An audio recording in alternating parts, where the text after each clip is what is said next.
दोस्तों, आज की यह कहानी दहेज प्रथा पर आधारित दिल को हिला देने वाली है। आज के जमाने में दहेज एक फैशन बन गया है।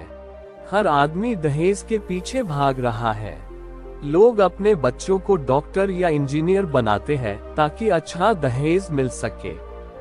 सबसे हैरान करने वाली बात यह है, जो लड़का डॉक्टर या इंजीनियर बन जाता है वो भी दहेज के लिए कभी मना नहीं करता है। क्या मेडिकल या इंजीनियरिंग कॉलेज में उसको यही बताया गया कि दहेज लेकर ही मैरिज करो? हम नए पीढ़ी के लोग ही इस फैशन को बदल सकते हैं। कुछ लोग तो ये भी कहते हैं कि दहेज नहीं मिला इससे हमारे सम्मान कम हो जाता है। दोस्तों, ये कहानी रमेश और महुआ पर आधारित दहेज प्रथा वाली कहानी है।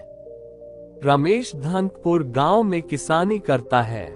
बड़ी मुश्किल से 2 वक्त की रोटी अपने परिवार के लिए कमा पाता है। रमेश की एक बेटी महुआ और 2 बेटे हैं। बेटी सबसे बड़ी है और बेटे छोटे हैं। महुआ ने 5वीं पास कर लिया है। अब रमेश उसकी मैरिज के बारे में सोचने लगा, क्योंकि उसके पास अब पैसा नहीं था जो अपनी बेटी को आगे और पढ़ा सके। रमेश अपने लड़की का रिश्ता लेकर लखन किसान के पास पहुंचा। पहले तो लखन बहुत ही खुश हुआ, लेकिन जब रमेश ने उससे कहा कि उसके पास देने के लिए कुछ भी नहीं है, तो लखन के तेवर बदल गए और कहने लगा, मेरे पास तो बहुत ही जमीन है। फिर उसने मैरिज करने से मना कर दिया। रमेश बहुत ही दुखी मन से घर वापस आ गया।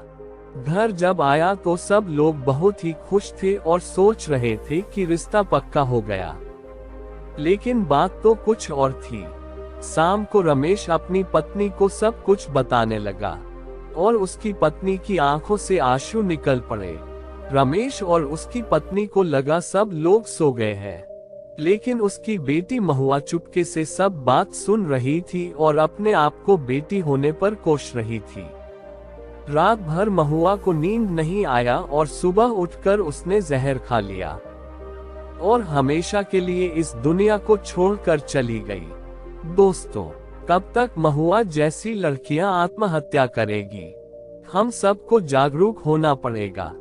इस कहानी को इतना शेयर करो को लखन जैसा दहेज लेने वाले लोग सुधर सके।